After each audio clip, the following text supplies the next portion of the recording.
Hello, I'm Bob Mudge, President of Verizon's Consumer and Mass Business Organization. And I'm Virginia Rusterholz, President of Verizon Services Operations. A little later, you'll also hear from Executive Vice President of Human Resources, Mark Reed. We're here to share a message with our East Associate team and their families.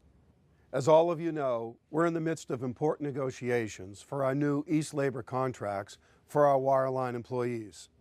The results of this process will have a big impact on Verizon's future.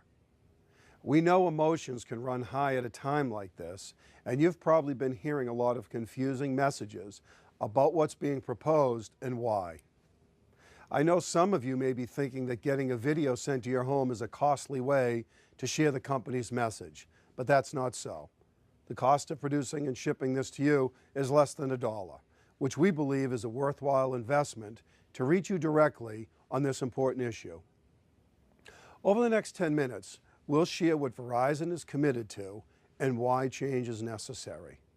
If nothing else, we would like you to remember 3 things, and they are: 1, Verizon is committed to providing great jobs with great benefits to all of our employees.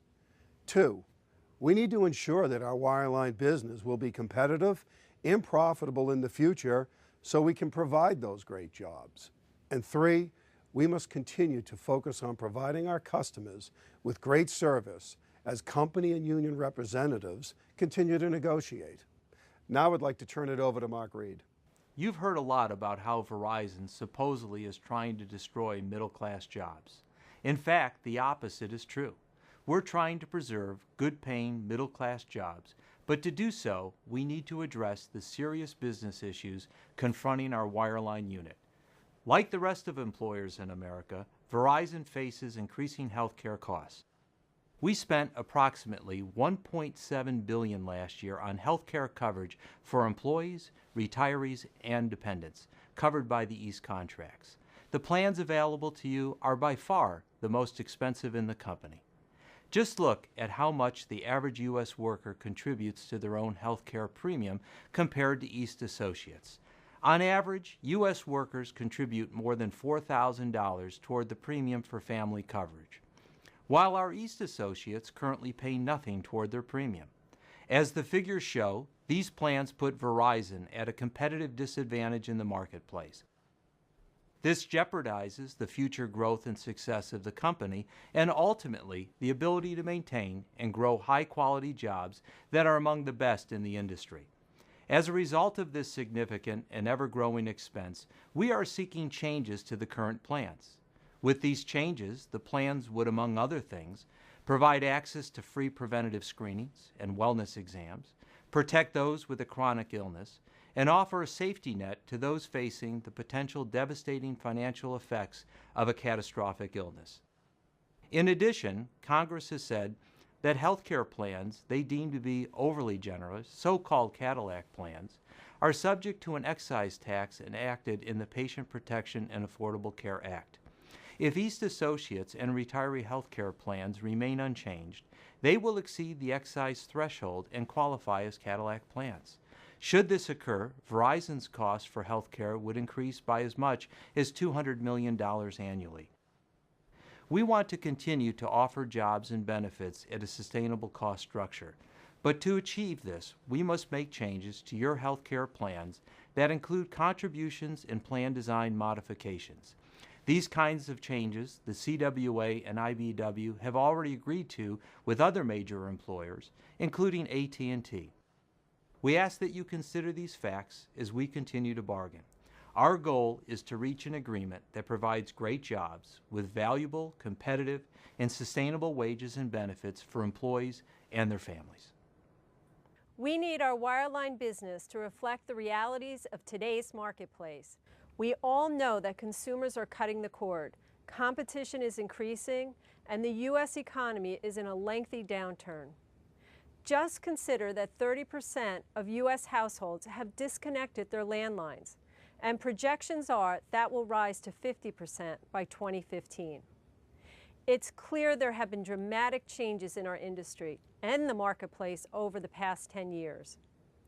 The negative impact on our wireline business has been tremendous.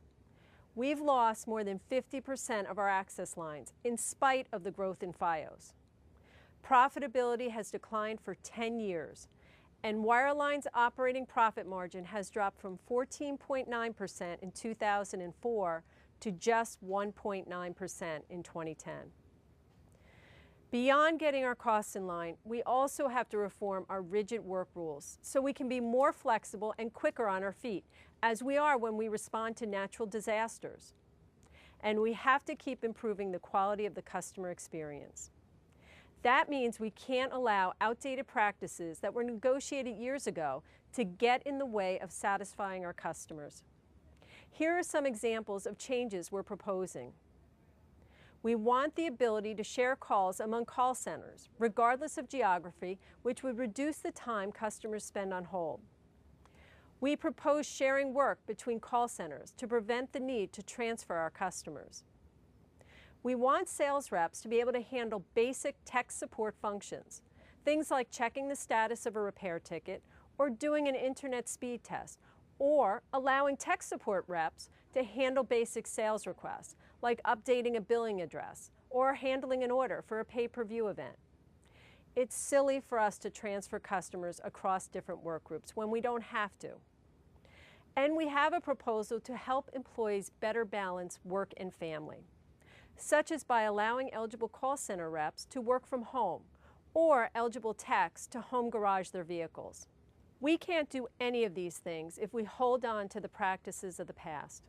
If we just stand still, the competition and technology will leap forward and Verizon will lose.